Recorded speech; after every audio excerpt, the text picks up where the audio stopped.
Ravi de vous retrouver pour un nouveau CQFR, le dernier CQFR avant la reprise de la NBA. La saison reprend ce soir avec 2 matchs au programme. On va en parler justement avec Shai. Mais qui dit reprise dit deadline. Deadline des extensions de contrat pour les joueurs draftés il y a 3 ans, donc qui ont terminé leur 3e année. Avant leur 4e année, les franchises peuvent anticiper la free agency en prolongeant dès maintenant certains de leurs joueurs prometteurs. Mais on ne va pas parler d'eux d'abord, on va d'abord parler d'une autre prolongation, celle de Giannis Antetokounmpo, Shai, Ouais. qui reste donc à Milwaukee pour 3 années de plus et 186 millions de dollars. C'était une prolongation qu'on n'attendait pas forcément. Il avait dit que ce serait pas de sens de prolonger dès maintenant avec Milwaukee. Il y avait effectivement l'attrait de patienter et puis de signer un contrat encore plus élevé, enfin encore plus massif une fois que le cap aurait augmenté. Mais finalement, il y a Nice qui a prolongé pour 3 saisons et 186 millions de dollars. Ouais, bonne nouvelle pour les Bucks et ça montre que Yanis, c'est presque le franchise player idéal parce qu'il n'est pas trop détaché, c'est-à-dire qu'il met les coups de pression quand il faut, il leur fait savoir ce dont il a envie pour la franchise, tout en disant les gars, si l'équipe s'améliore pas, vous savez ce que je devrais faire, hein, c'est ce qu'il avait fait. Le front office s'est exécuté en lui ramenant Damian Lillard. Visiblement, il est sur un nuage parce que c'est à peu près le joueur qu'il voulait et dont il rêvait. Et dans la foulée, il les remercie du boulot effectué avec une prolongation. Alors voilà, il n'y a pas de sacrifice ou quoi, c'est énormissime sur 3 ans ce montant-là. C'est-à-dire qu'à la fin de son contrat, il a encore de belles années devant lui parce que Yanis Et pour en signer un autre. Voilà, il est dans son prime, rien n'empêche qu'il y ait des extensions entre-temps. Voilà. Ça laisse une marge de manœuvre à tout le monde. En même temps, il récompense presque le travail qui a été effectué par la direction. Je remercie les gars d'avoir essayé de monter l'équipe. Du coup, je vous montre que je m'engage sur le projet. Damien Lillard, il est aussi sous contrat. Il a 3 ans aussi. En fait, ça s'aligne. Les timelines s'alignent, en fait. C'est ça, je pense que c'est l'idée, c'est d'aligner les 2 contrats et comme ça chacun a des décisions à Ouais. prendre au bout des 3 saisons. Euh, et tu as raison, c'est une manière sans doute de récompenser le management des Bucks. C'est-à-dire que Yanis, il met quelques coups de pression de temps en temps. Par contre, c'est une superstar. C'est peut-être la superstar avec Stephen Curry qui commit le plus auprès de sa franchise, qui Ouais. n'hésite pas à s'engager avec sa franchise. Et là, voilà, elle l'a fait une fois de plus. Après, oui, l'arrivée de Lillard a donné du sens à une prolongation, en fait, en quelque sorte. Ouais, et ça veut dire qu'il a extrêmement confiance dans le projet et dans cette signature de Lillard, en fait. Et il leur dit, avec ce que vous avez fait, je suis prêt à m'engager sur plusieurs années. Je crois dans cette fenêtre de tir. Et voilà, je pense qu'il n'y a pas. J'avoue que je m'attendais pas spécialement à ça. On voit beaucoup de joueurs qui essaient de rester en contrôle et qui même après avoir signé des gros contrats, font des demandes de trade, hein. Donc c'était pas à exclure non plus, mais je pensais peut-être qu'il se laisserait justement aussi cette saison pour voir comment ça se passait avec Lillard et tout. Mais ça montre qu'il rêve pas forcément de gros marchés, qu'il est prêt à s'engager avec les Bucks. Bon, je dis ça, c'est la NBA, hein, c'est pas impossible qu'à la fin de l'année ils disent bon, j'en ai marre, finalement ça me plaît pas, l'équipe est pas si compétitive, mais ça m'a pas l'air d'être dans la mentalité d'Yanis. C'est-à-dire que c'est des coups de Non, pression ça sains. s'arrête le C'est bonhomme. pour ça que quand on avait analysé la demande de trade, on se disait bon, est-ce qu'elle est pas un tout petit peu plus saine et franche du collier Enfin, il n'a pas que d'autres. demandé. Non, Non, mais attends, non, il n'a pas pas la demande de trade, demandé. pardon. Ouais, Non, mais t'as ouais, raison, lapsus total. ouais. Mais le coup de pression, il semblait sain parce qu'il leur disait les choses clairement pour pas qu'ils se retrouvent dos au mur ou que eux croient que tout va bien dans le meilleur des mondes et qu'en fait lui, il s'était fixé une deadline pour éventuellement demander un trade. Ça me paraissait sain et là ça me paraît aussi sain. Il leur montre qu'il est très bien à Milwaukee, que sa legacy ce sera à Milwaukee. Et s'il doit y avoir quelque chose, ce sera peut-être à la fin de ce contrat-là ou dans 2 ans peut-être. Mais bon, si tout se passe bien, je veux dire, Lillard et Yanis, si ça fonctionne, qu'il y a 1 ou 2 titres possiblement ou des finales, c'est très bien joué sportivement de la part des Bucks et c'est très bien joué et c'est fair play de la part de Yanis aussi, je trouve. Donc pour l'instant, bravo des 2 côtés. Ouais, voilà, les Bucks peuvent travailler sereinement maintenant pendant 3 ans. Il y aura dès cette saison. Après, peut-être qu'il y aura des ajustements nécessaires dans l'effectif, mais au moins, ils savent qu'il y a une certaine continuité sur les 3 prochaines années. C'est toujours une meilleure atmosphère pour bosser et pour aller chercher un titre, ou en tout cas essayer d'aller chercher un titre. Ouais. Alors, on va enchaîner avec les autres prolongations. Il y a eu une grosse prolongation parmi. Mmh. Donc là, on revient sur les joueurs à l'issue de leur 3e saison dans la ligue. Ouais. On va commencer avec celle de Jaden McDaniels, l'ailier prometteur des Timberwolves qui prend 136 millions sur 5 ans avec Minnesota. C'est une prolongation qui a de fortes conséquences, en tout Ouais. cas qui peut avoir de fortes conséquences, parce que je vais t'ouvrir là-dessus, ça va être la première fois depuis 2007 que les Timberwolves, si l'effectif ne bouge pas trop, paieraient la luxury tax à l'issue de la saison. C'est arrivé que 3 fois dans leur histoire. Alors, c'est une franchise jeune, mais c'est une franchise qui n'a pas l'habitude d'avoir des équipes ambitieuses. Il y a eu une période avec Kevin Garnett. C'est une franchise où le propriétaire Glenn Taylor, qui était là avant, a souvent été réticent à l'idée de payer, même quand justement il y avait Kevin Garnett. Et là, voilà, on a des propriétaires, des nouveaux Mm. proprios qui sont prêts à mettre le prix. Et Jaden McDaniels récupère le pactole et les Timberwolves vont avoir une sacrée pression, et lui aussi, du coup, au passage. C'est ça. Et alors, ce que tu dis, c'est donc il y a effectivement la luxury tax à la fin de la saison, mais il y a aussi, il faut déjà se projeter sur la saison prochaine, parce qu'en 2024-2025, là, avec ce contrat qu'il vient de signer, les Wolves seront obligés de donner 167 millions de dollars à 5 joueurs, d'accord, donc Kat, Edwards, Rudy, McDaniels et Nasrid aussi qui a signé un nouveau contrat. Et ça leur laisse, pour l'instant, s'il n'y a pas de move dans l'effectif, mais on peut supposer qu'il y en aura à la fin de la saison, quelle que soit l'issue, ça leur laisse que 23 à 24 millions pour 9 joueurs pour compléter l'effectif. C'est simple, toute leur équipe aujourd'hui, elle coûte 164 millions. Voilà. Toute leur équipe de cette saison. Et donc, Bah ouais, donc juste avec 5, l'an prochain, ils font plus que ça, quoi. c'est ça. Donc on peut se demander s'il va pas y avoir à la fin. Peut-être qu'ils ont envie de payer la luxury tax ou de faire un effectif un peu. J'allais dire au rabais, c'est pas bien parce que tu peux avoir des rookies, tu as des vétérans qui signent des contrats pour te faciliter s'ils croient dans le projet, donc c'est possible, hein. Ça c'est déjà vu. Mais ça peut aussi vouloir dire que si ça se passe pas bien, là clairement on sera sur un départ de l'un des deux contrats les plus juteux, c'est-à-dire celui de 4 qui est gigantesque et celui de Rudy qui est quand même costaud aussi. Donc je pense que si ça se passe pas bien, on se dirigera vers ça. Enfin, si ça se passe pas bien après, qu'est-ce que serait une bonne saison pour les Wolves aussi, c'est ça. À quel moment ils vont se dire c'est bien, c'est pas bien, je sais pas. Mais c'est pour la première fois, comme tu disais depuis très longtemps, ils se mettent un peu en péril financièrement, ou en tout cas ils prennent des risques pour être compétitifs. C'est pas anodin. C'est ça, pour la saison prochaine, en tout cas. Alors là, cette année, comme j'ai dit, l'ensemble de l'équipe est à 164 millions, mais pour la saison prochaine, tu es prêt, tu es en position pour avoir la masse salariale d'une équipe qui n'est pas juste censée accrocher les playoffs à l'arrache, mais qui a des ambitions. La volonté de re-signer McDaniels. McDaniels, c'est un joueur jeune, 23 ans, qui est en progression depuis son arrivée dans la ligue.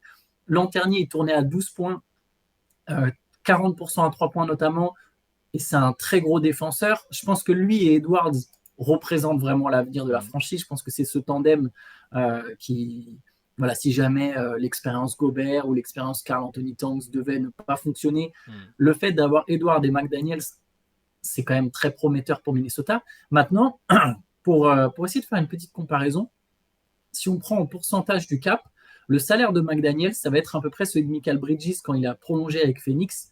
Donc, enfin, c'est simple, c'est pas juste pour ses qualités actuelles qui lui ont donné 136 millions. C'est un pari sur le fait que McDaniels va grandir, notamment ballon en main, notamment en attaque. Est-ce que c'est dans son, est-ce qu'il en a les capacités? On verra. Mais c'est vrai que voilà, l'idée c'est qu'il devienne un joueur. Tu ne le payes pas 136 millions à un mec juste parce qu'il défend bien et qu'il met des 3 points en spot-up. Ouais. L'idée, c'est vraiment d'avoir un joueur qui continue de progresser et qui passe un vrai cap, notamment offensif, pour que l'équipe puisse passer un cap derrière. McDaniels, il a un potentiel de All Defensive Team, hein, assez clairement, sur ce qu'on a vu. Après, moi, l'interrogation, c'est plus. Bon, c'est un jeune joueur, mais c'est la gestion des émotions, c'est comme pour beaucoup. Il faut rappeler qu'il a manqué les playoffs. Enfin, il s'est quand même, il a mis une droite dans un mur à la fin d'un match contre les Pelicans et il a raté les playoffs. Donc, la gestion de la frustration n'est pas encore optimale, mais c'est bon, ça se corrige très bien. Il n'y a pas de souci. Le potentiel, il est important. Et le risque est intéressant. C'est pas une équipe qui prenait beaucoup de risques jusque-là. Après, elle n'avait pas forcément le loisir d'en prendre, hein. C'est pas un marché ultra attractif. Là, depuis qu'il y a le nouveau GM, enfin Connolly, depuis que ça a été racheté, ils tentent des choses. Après, le trade de Gobert, pour l'instant, n'a pas été un succès, hein. On va pas être chauvin jusqu'au bout, même si tout n'est pas noir, comme souvent là, aux États-Unis, on essaie de le faire passer sur ce trade. Donc, ça a été un risque qui, pour l'instant, n'a pas payé, mais il faut bien prendre des risques pour essayer de sortir de l'anonymat, parce que Minnesota, dans la NBA, ça représente malheureusement pas grand-chose. En nombre de saisons réussies, on est sur une des franchises avec le plus fort taux de défaite, pourcentage de défaite, tout sport US confondu. C'était le moment de tenter avec ce noyau-là. Et ouais, Edwards, McDaniels, moi je trouve ça bien. Et il se laisse aussi la possibilité que ça fonctionne avec l'effectif actuel. Hein. Il y a rien Mm. est à exclure. On verra dans nos pronos, dans les classements où on mettra chacun les Wolves, mais pourquoi pas. Non, mais après, tu as raison de parler quand même, d'évoquer un scénario aussi. C'est-à-dire que c'est difficile de savoir ce que vaut cette équipe des Wolves. Carl Anthony Towns a manqué une grande partie Mm. de la saison. Alors oui, ils ont accroché les playoffs, mais au final, via le play-in, on sait pas trop, on sait toujours pas vraiment ce que ça peut donner Kat et Gobert ensemble. Ouais. Les Timberwolves misent beaucoup sur la progression de McDaniels et évidemment sur celle d'Anthony Edwards. La conférence Ouest est terrible. Bien sûr que l'effectif des Wolves est pas mauvais, mais quand je regarde l'effectif des autres équipes, je vois aussi plein d'équipes qui ont rien à envier à Minnesota finalement. Et effectivement, le risque quand tu mises autant d'argent sur un 5 majeur, en tout cas sur plusieurs joueurs comme ça. Après, bon, McConley est en fin de contrat, etc. Mais quand tu mises autant d'argent et que tu es dans l'idée de payer la luxury tax, comme je le disais, c'est pas pour juste te qualifier en playoff à l'arrache. L'idée, c'est d'aller un peu plus loin, c'est d'être un candidat durable au playoff et de passer un tour, de gagner des séries, ce qui est rare pour les Timberwolves. Mm. Et si ça se produit pas, si tu te retrouves bloqué financièrement avec une équipe médiocre, c'est le meilleur moyen de perdre Anthony Edwards un jour, en fait. On ne peut pas se renforcer parce qu'on n'a pas de marge financière. Mais on n'est pas non plus assez fort pour aller gagner une série ou pour se qualifier continuellement en playoff. Donc, effectivement, pour éviter de se retrouver dans le rouge, il peut y avoir un scénario où si cette saison est ratée, il y a un transfert de l'un des deux intérieurs, de l'un des deux pivots. Si cette saison est ratée, je pense que saison ratée, ça voudrait dire, je sais pas, ne pas aller en playoff ou encore une fois, y aller à l'arrache et perdre au premier tour. Ouais, Ça je pense dépendra de ce que pensent les dirigeants. ils espèrent se qualifier peut-être sans passer par le play-in, ce qui va être compliqué déjà, mais et passer, ouais, peut-être passer un tour en fonction de l'adversaire s'il est jouable, mais c'est clairement l'objectif, au moins faire aussi bien et montrer, enfin qu'on ait aussi la, parfois il y a aussi qu'on ait l'impression que ça va dans le bon sens. C'est tout bête, hein, mais se dire ah ouais franchement là ils sont pas passés loin, ils ont un énorme potentiel, peut-être qu'avec un petit ajustement ou bon j'allais dire un changement de coach, c'est injuste, la saison n'a pas démarré, mais il a fait des bonnes choses, hein, mais ouais, écoute, on verra pour les Wolves, mais j'étais surpris du montant quand même. Je trouve que c'est un joueur à fort potentiel, mais j'ai trouvé le risque plutôt intéressant. Ouais. Allez, on passe avec une autre prolongation. Tiens, d'ailleurs, je vais faire un parallèle. Je vais passer avec celle de Josh Green. Mhm. Josh Green, 41 millions sur 3 ans. Euh, Josh Green, ce qui est intéressant, c'est que c'est un joueur qui est dans le même profil que McDaniels. Donc McDaniels, il va prendre 27 millions la saison. Green, il va être à 14 millions. 14 millions la saison. Donc il y a quand même 13 millions d'écart. Alors Mhm. McDaniels, c'est un meilleur défenseur, a montré un peu plus de choses. Mais dans l'idée, on est sur deux ailiers athlétiques capables de bien défendre et de mettre des 3 points. Josh Green, il était aussi à plus de 40%. Enfin, il était à 40% à 3 points. McDaniel, c'était à 39,8, je crois. Green, lui, était aussi à 40% sur un gros échantillon. C'est aussi un bon défenseur. Il a un an de moins que McDaniels. Il marquait moins.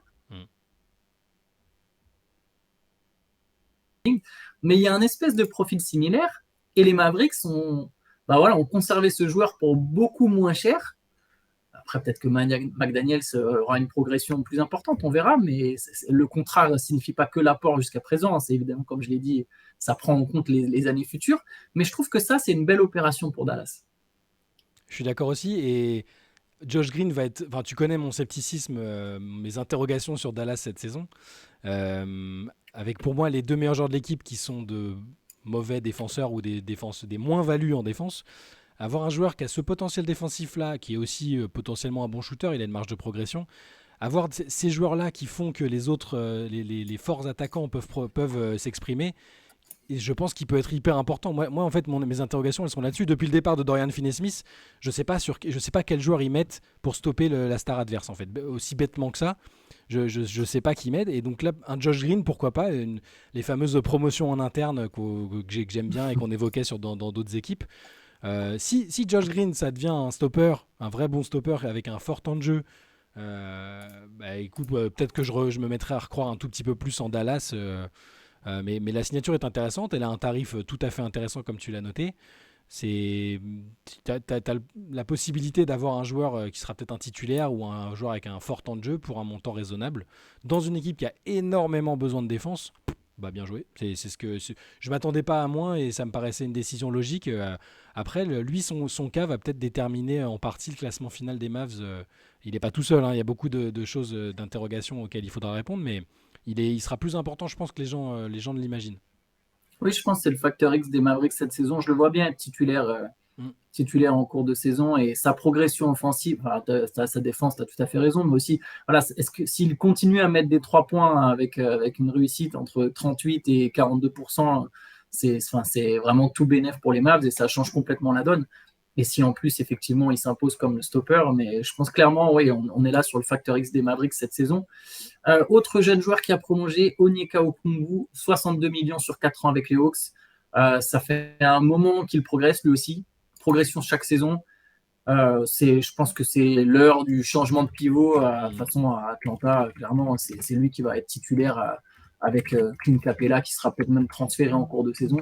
Ouais. Mais voilà, Okongwu, pas de surprise. Et là aussi, plutôt une bonne affaire pour les Hawks. Ouais, c'est le gars de Théo. Ça fait depuis sa draft, il nous vante. Je crois même qu'il avait écrit un article. Il avait dû écrire un article. Pourquoi Onyeka Okongwu va devenir votre joueur préféré et tout ça. Non, mais il progresse effectivement beaucoup. Typiquement, je crois beaucoup en son association avec Quinn Snyder. Enfin, sur la relation coach jeune joueur, je pense qu'il va lui faire passer un cap. Il a été plutôt bon avec les intérieurs depuis le début de sa carrière quand même. Et oui, je pense aussi il doit avoir plus de temps de jeu. Le poste de 5 titulaires, bah, ça lui semble promis s'il a bien le développement voilà, qui est espéré. Et c'est un contrat à nouveau sur un montant favorable parce que s'il atteint le niveau qu'on attend de lui, ce sera à nouveau une bonne affaire. Et si c'est pas le cas, ça reste quelque chose de très transférable aussi, comme pour tous les joueurs quasiment dont on a évoqué. Peut-être, bon, McDaniel, ça fait Ouais. beaucoup, mais au Congo, moi, de toute façon, là aussi, on en reparlera, mais je mets Dallas, lapsus à nouveau. Atlanta, Ouais. je mets Atlanta assez haut dans la conf Est et au Congo, il sera pas étranger, à mon avis. Il y a eu 2 autres signatures. Il y a celle de Cole Anthony pour 39 millions Ouais. sur 3 ans. Je ne sais pas si tu veux dire un mot Bah, dessus. si rapidement, c'est pareil, plutôt bien joué parce que je sais toujours pas moi si ce sera un joueur qui fera partie du noyau qu'ils espèrent autour de Banquero et de Franz Wagner par exemple. Mais par contre, ça peut tout à fait devenir un super sixième homme d'une équipe qui joue les playoffs. Moi, je l'imagine bien. Et si cette équipe peut être Orlando, ce qui n'est pas inimaginable, que ce soit via le play-in ou en toute fin s'ils font une saison un peu surprise, ça vaut le coup d'essayer une saison et après ça reste là aussi un contrat transférable. Je vois bien des équipes essayer de le relancer parce qu'ils sont conscients de son potentiel offensif. Il a des limites par endroit, hein. Il y a pas ça, on le sait. Mais ouais, moi je suis assez content, c'est pas mal. Oui, à voir, c'est typiquement le genre de contrat qui peut être transférable Mm, très facilement ouais, autour des. Voilà, quand tu as une dizaine de millions, la petite dizaine de millions, entre guillemets, petite dizaine de millions ouais. la saison ça se transfère très bien en NBA. La signature, Aaron Nesmith, si je dis pas de bêtises, 33 millions sur 3 ans, voilà, bon, pour les Pacers, un joueur Ouais, important. ouais, très bien. Bah, il a joué 60 Indiana a matchs. de l'argent à donner de toute Voilà. façon. 60 matchs titulaires l'année dernière quand même. Et en sachant qu'il joue les playoffs, très bon. Sa pré-saison a été excellente en fait. Je pense que c'est aussi ça qu'il faut. Il va jouer un rôle. Ça n'avait pas marché pour lui à Boston, mais c'est un joueur qui a plein, plein, plein de qualités différentes que je trouve complet, athlétique. Il défend bien, il a du shoot, un shoot enfin, qui est amené à progresser aussi. C'est du prospectif parce que sur les chiffres, il n'a pas montré énormément, mais ouais, joueur à surveiller d'une équipe elle-même à surveiller. Yes, bon allez, on en termine là avec les prolongations. On va passer au programme du soir, vu que les matchs reprennent. On a 2 matchs prévus. Alors, traditionnellement, normalement, il y a un match à la conférence Ouest, un match à la conférence Est. Mm. Là, il se trouve que ce sera 2 matchs de la conférence Ouest, de choc au sommet, 2 affiches. On commence avec les Nuggets qui recevront les Lakers. Il y aura forcément une atmosphère un peu Mhm. spéciale parce qu'il y a la remise des bagues pour Denver. Les Nuggets ont éliminé les Lakers en finale de conférence. Il y a eu des petites piques, des petites déclarations des deux côtés depuis cette série de playoffs. Il y en a eu récemment encore là pendant la pré-saison. Ça va donner un match, à mon avis, avec des Lakers très très motivés. Ça promet un match bien sympa en ouverture de la saison. Voilà, bon, l'incidence sportive est très très limitée, hein, un premier match d'une saison, bon voilà. Mais c'est vrai que déjà, pendant les playoffs, tu sentais que Michael Malone, il était un peu obsédé par le traitement médiatique des Lakers. En gros, vous arrêtez pas de parler d'eux, même quand on gagne, qu'on joue bien, vous me parlez des Lakers. Enfin, il était saoulé, clairement. Donc c'est pour ça, je pense que c'est aussi ça, c'est pour ça que ça s'est vu et que derrière, il a un peu trollé et il provoquait ses blagues sur la retraite de LeBron et machin. Je pense que il peut justement y avoir une rivalité un peu amusante. Clairement, les Lakers sont pas bien vécus les célébrations, le fait que Denver passe, le sweep. Ils vont démarrer cette saison et ce premier match avec un sentiment de revanche et rien que ça vaut le coup. A priori, tout le monde est sur le pont, ça c'est intéressant aussi. De Ouais. ce côté-là, sur cette affiche-là, on va avoir du Jokic, Murray, Gordon, Porter Junior, je pense. Oui, Porter Junior devrait jouer. Ok. Et pour les Lakers, bah voilà, LeBron, AD et les autres, je crois qu'ils ont annoncé que Torian Prince serait titulaire pour le premier match. C'est toujours voilà, on a envie de voir à la fois cette petite rivalité entre deux équipes qui vont jouer le titre et de savoir voilà, quelles seront les premières tendances dans la manière dont ça va jouer, quels joueurs vont être. Surtout aux Lakers, peut-être finalement. Les Nuggets, ils vont remettre à peu près le même 5, on suppose. Ça va être intéressant pour les Nuggets. Je ne sais pas si on peut tirer effectivement des enseignements tactiques d'un choc, même si c'est entre deux équipes susceptibles de se retrouver en playoff, si c'est un match d'octobre, parce qu'il y a beaucoup de choses qui peuvent changer d'ici là. Par contre, je pense que du côté de Denver, ça peut être déjà intéressant de voir Christian Brown, Peyton Watson, Zeke Nyanji Ouais. dans leur nouvel rôle, Julian Strother, voir si ces mecs-là, ce que ça donne sur le pré-match de la saison. Pareil, ils ont le temps de grandir, hein, il y aura Mhm. d'autres matchs, mais ça peut être plus sur des tendances individuelles. J'imagine pas, même si Darvin Ham avait un grand plan anti-Nikola Jokic, je suis C'est pas là. quasiment persuadé qu'il Ouais. le mettrait pas à l'œuvre le 24, le 25 octobre, quoi. C'est pas là qu'on va le voir, non, c'est sûr. Donc ça, c'est pour la première affiche qui sera à 1h30 du matin. Et à 4 heures, oui, 4 heures. À 4 heures, on a un choc, c'est celui que j'attends le plus Mhm. pour la soirée, entre les Warriors et les Suns. Alors, Draymond Green sera absent. Donc, c'est directement Chris Paul qui retrouve Phoenix. Yeah. Euh, Warriors Suns à 4 heures du matin, Kevin Durant qui revient à Golden State. Ça promet une sacrée affiche entre pareil deux candidats au titre à l'Ouest. On a peut-être 4 des 6-7 candidats au titre qui jouent dès le premier soir. Ouais, on va voir aussi le premier match officiel du trio KD, Booker, Bill. Yes. Les Warriors sous leur nouvelle version avec Chris Paul. Euh, Voir un peu aussi, parce qu'on n'en a pas parlé, mais hier, il y a eu aussi l'info comme quoi Klay Thompson et les Warriors, bon, les discussions pour la prolongation, clairement, ça n'avançait pas du tout. Et a priori, il va se retrouver free agent, ce qui ne veut pas dire qu'il va partir, hein, mais voir un peu l'atmosphère autour de l'équipe sans Draymond, avec un Klay qui va devoir aussi montrer des choses cette saison. Wiggins qui revient, les petits nouveaux apports aux Warriors, voir la profondeur des Suns, parce qu'ils ont recruté beaucoup de monde pour la rotation, mais qui va jouer combien de temps.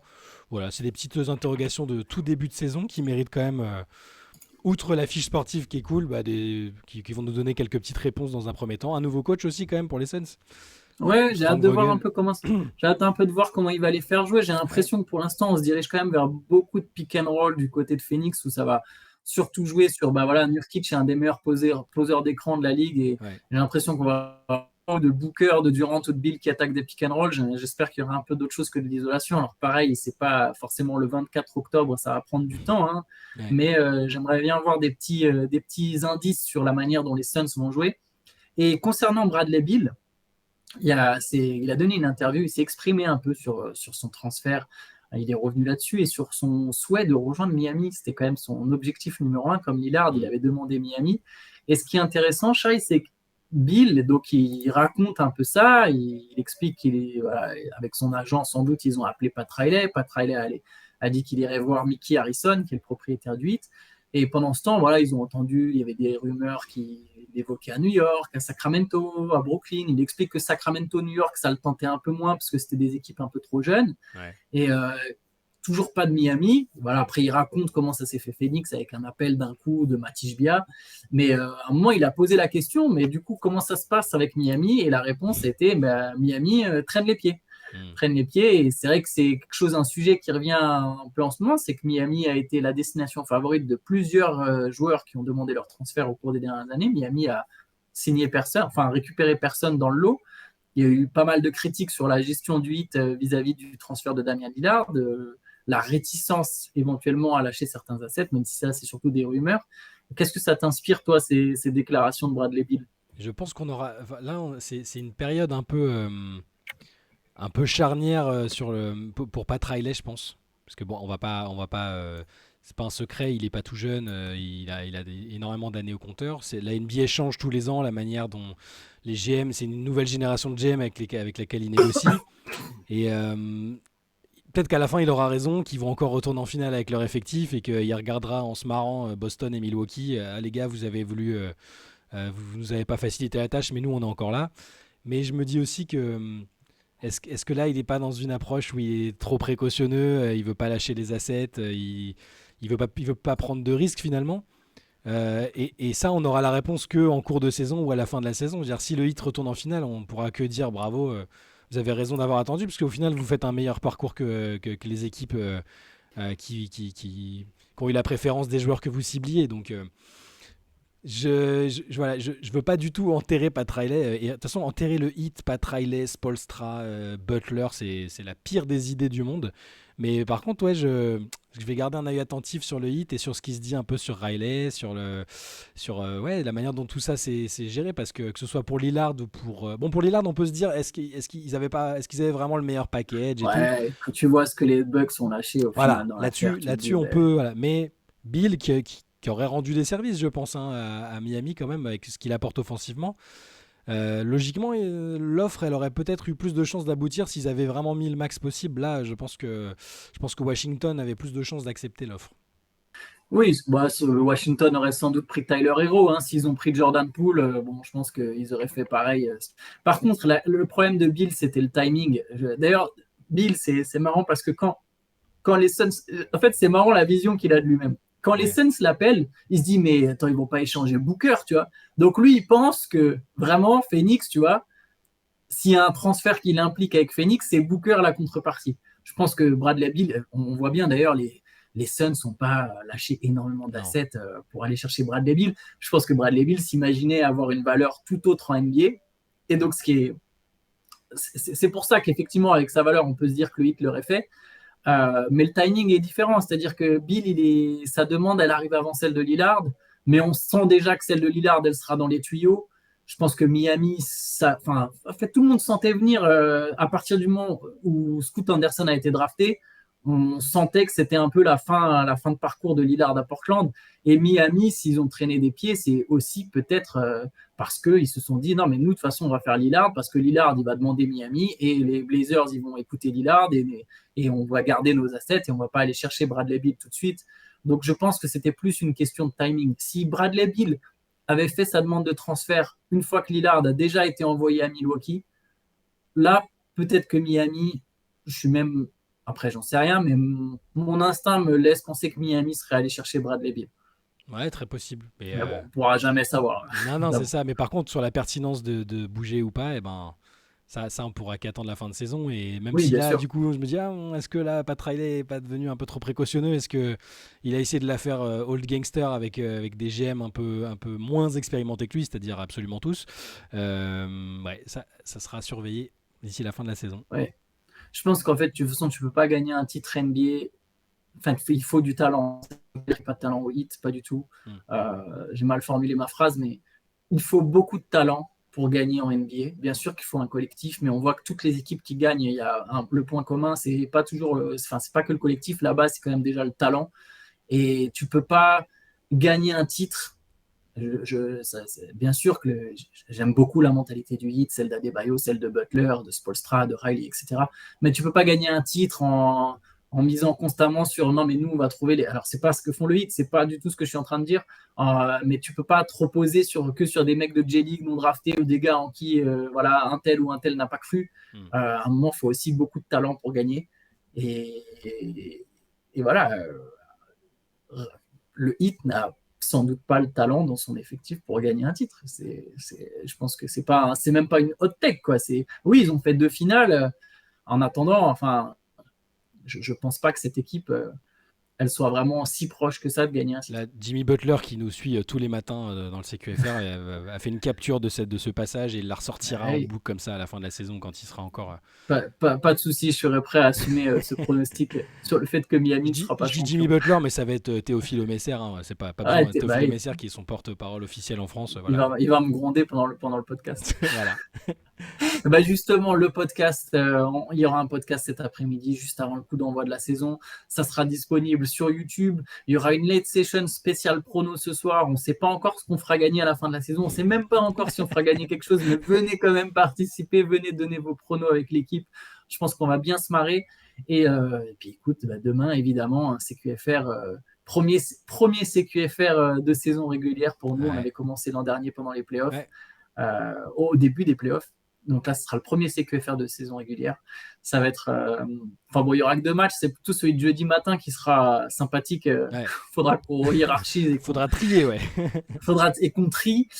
Mais voilà, et ben écoutez, j'en profite d'ailleurs pour vous remercier d'être aussi nombreux à nous suivre, de plus en plus à nous suivre. Ça Ouais. fait vraiment plaisir. On a commencé ça complètement à l'arrache, sans vraiment imaginer ce que ça pouvait donner. Et Ouais. ben On reçoit maintenant, on des. est. Ah, on reçoit des messages par mail, mais j'ai reçu des gens. Il y a des gens sur LinkedIn qui envoient des messages sur tous les réseaux. Hésitez jamais, ça fait toujours plaisir, même si vous voulez discuter, si vous avez des questions. Hésitez jamais, ça fait super plaisir. Tous les retours, même des axes d'amélioration, on vous lit, on est Bah super oui, ça nous content. Voilà. pousse à faire mieux, quoi. Ça Voilà. nous pousse à faire mieux, à essayer de faire une grosse saison, à diversifier la chaîne, à la professionnaliser, à la rendre plus propre. Donc voilà, donc tout ça, ça fait partie de nos objectifs pour cette saison. Et ben écoutez, bonne journée, puis bonne saison, et on se retrouve du coup tout à l'heure pour le podcast et demain pour Yes. le CQFR. Ciao! Ciao.